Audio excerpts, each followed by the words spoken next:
The movie begins in the year 1913, where we meet a man named Seppala. He's a skilled sled rider and owns several well-trained dogs of different breeds. One day, a Siberian Husky puppy is born at his home, tiny, weak, and much smaller than the others. Seeing how fragile the pup is, Seppala assumes he'll be of no use and decides not to keep him. But Seppala's wife, Constance, sees things differently. To her, every pup is like a child. She convinces Seppala to give the little one a chance. Reluctantly, Seppala agrees, and they name him Togo. As time passes, Togo grows, but not into a calm, obedient dog. Instead, he turns into a ball of mischief, full of energy and chaos. While Constance hopes Seppala will train Togo to be a sled dog, he strongly believes Togo can never be one. He thinks it's time to say goodbye. So, Seppala gives Togo to one of his close friends, hoping the dog might be more manageable there. But Constance knows better. Togo is too wild, too free-spirited for anyone to handle. And just as she expected, the friend returns the very next day, saying Togo is far too mischievous for him. While Seppala is disappointed, Constance is secretly happy to have Togo back. But the mischief continues. Whenever Seppala takes his team of dogs out to train, he locks Togo in a pen. Yet, without fail, Togo finds a way to escape, digging under fences, squeezing through tiny spaces, and always ends up right where the training is happening, causing complete chaos. One time, he even distracts the other dogs so badly that Seppala falls into icy water. Frustrated beyond words, Seppala locks Togo in a room the next day. But the little troublemaker finds a way out again and runs straight to the training site. Tired of his antics, Seppala gives Togo to a strict female friend who promises to keep him indoors at all times. But once again, the moment Seppala leaves, Togo breaks a window and escapes, running straight back to the dog team. When Seppala sees Togo's injured paw, he decides to carry him home on the sled. But Togo refuses to sit. He wants to run. He wants to be part of the team. Reluctantly, Seppala harnesses him with the other dogs. To his shock, Togo not only keeps up, he outruns them all. Impressed, Seppala stops midway and ties Togo to the front of the team. And what happens next leaves him amazed. Togo leads the entire sled back home faster than anyone ever could. That night, Seppala tells Constance he's not just any sled dog, he's a lead dog. He outran them all. Hearing this, Constance smiles, because now even Seppala has started to believe in Togo. After Togo became a lead dog, Seppala started winning every major championship in the region. Their names, Togo and Seppala, soon became famous throughout the town. Years passed, 12 long years. And then came the winter of 1925. One day, as Seppala returned to town with his dogs, his friend Dan brought grim news. An outbreak had spread across their town. The disease was called diphtheria, and it was spreading fast. Children were falling ill by the hour, and some had already lost their lives. In response, the town's mayor called an emergency meeting. Seppala was present. During the meeting, they discussed the only hope left, a life-saving antitoxin. But the medicine was 600 kilometers away in a town called Nenana. Sending it by air was not an option. A deadly storm was approaching, and flying in such weather was impossible. Someone asked Seppala what he thought of the storm. Seppala quietly replied, "On the way home today, I saw a storm building far beyond the mountains. It's coming this way." My dogs, they sensed it. They turned back in fear. Even Togo, he's never done that in 12 years. If Togo is afraid, then so should we be. This storm isn't ordinary. It's going to be brutal. Despite the danger, many hoped Seppala would volunteer to make the impossible journey and bring back the medicine. But without saying a word, he left the meeting. Outside, a doctor asked Seppala for a ride to the hospital. He agreed, and once they arrived, Seppala looked through the hospital window and froze. Dozens of children lay inside, sick, helpless, struggling to breathe. The sight of those innocent faces fighting for life broke him from within. Later that night, Seppala sat down with his wife Constance and told her quietly, "I have to go to Nenana. I have to bring back that medicine." But Constance didn't want him to go. She was terrified. "It's suicide," she whispered. 600 kilometers in weather like this? No one can survive that. But Sepala was firm. "I have to go. I saw those children. They know us.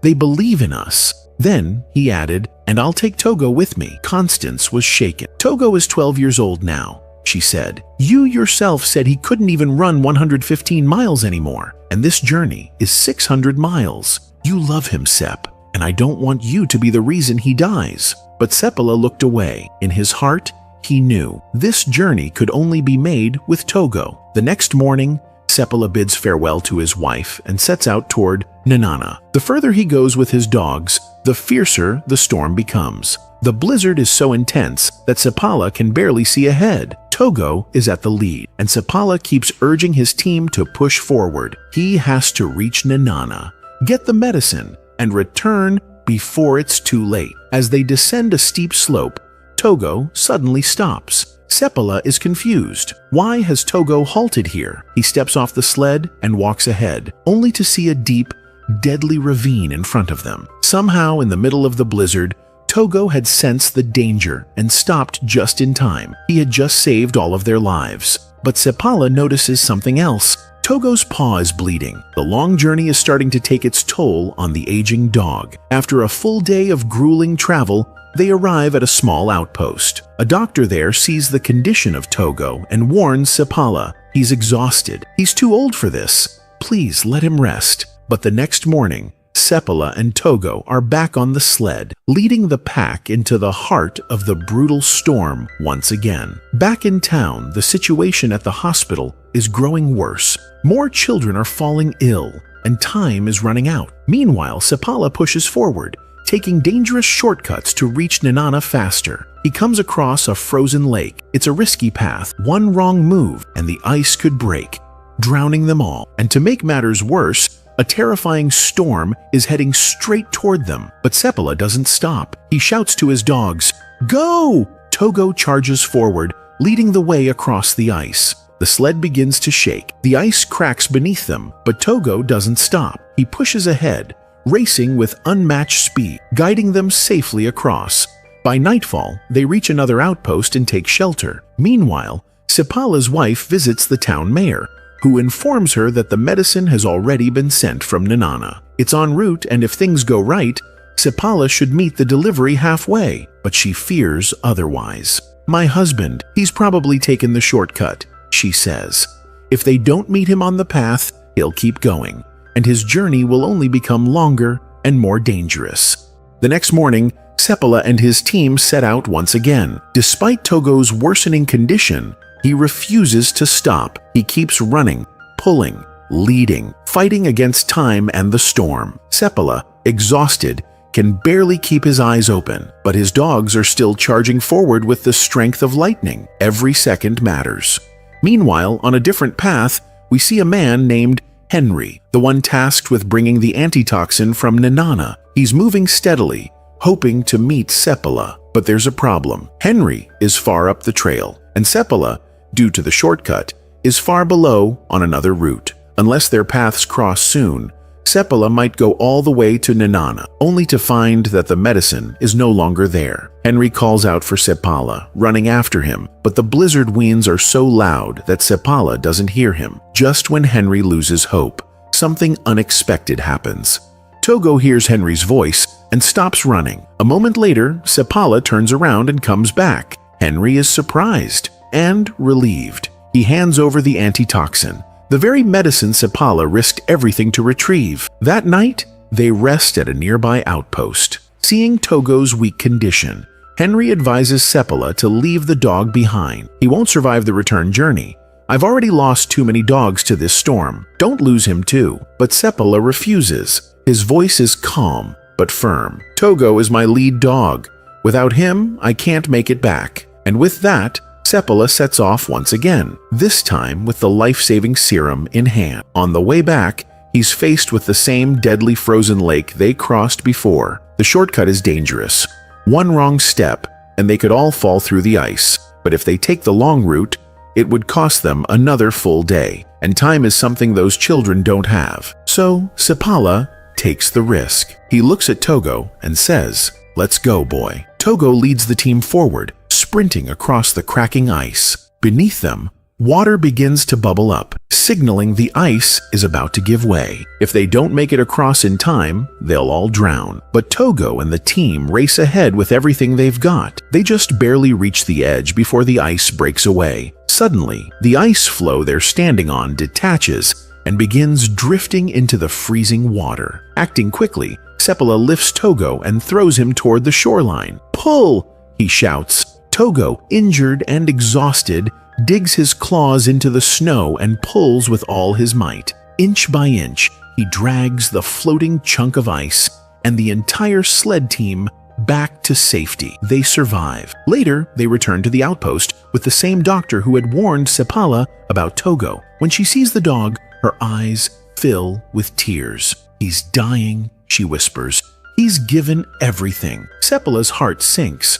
Togo isn't just a dog, he's family, his hero. The next morning, the team sets out again. But this time, Seppala doesn't tie Togo to the front.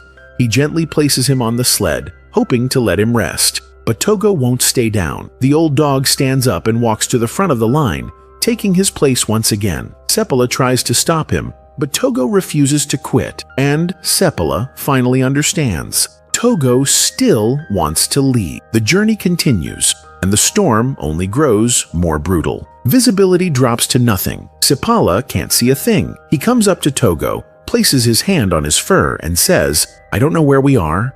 I can't see the path. You'll have to show us the way." He wraps his face and slumps onto the sled, surrendering everything to his dog. Hours pass.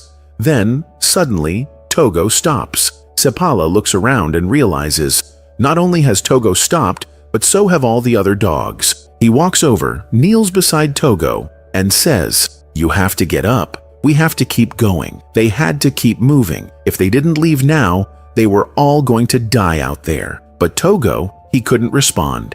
He was completely drained. Suddenly, Seppala spotted a light in the distance. A man was walking toward them, holding a red lantern. This was it, the next outpost. The very place Seppala and Togo had fought to reach. Tears welled up in Seppala's eyes. Togo had made it. They had all made it because of him. Everyone rushed inside. Togo collapsed.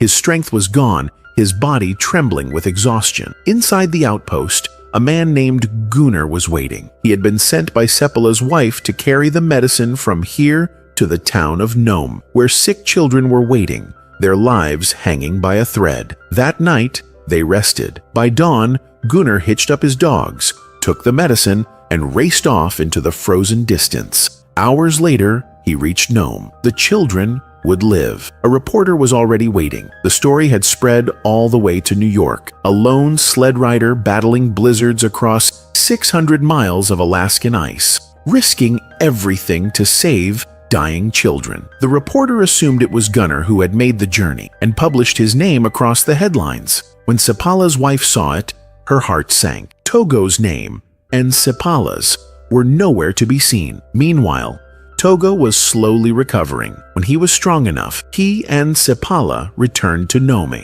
welcomed by a sea of grateful faces. People came just to say thank you. Children who were now healthy ran up to meet the dog who had saved their lives. One little girl looked into Togo's tired eyes and asked softly, "Is he going to die?" Seppala's heart cracked. He walked out of the room in silence, the words too much to bear. Constance followed. Seppala whispered, "It's my fault. Togo is 12 years old. I should never have taken him with me." But Constance looked into his eyes. Could anyone else have done what he did? Seppala said nothing, because he knew the truth. No one else could have. The next day, as Seppala prepared his other dogs for a training run, something stopped him. Togo, still limping, refused to stay behind. He dragged himself to Seppala's side, eyes full of quiet determination. And in that moment, Seppala understood. Togo didn't want to pull the sled. He wanted to be with him. Days passed.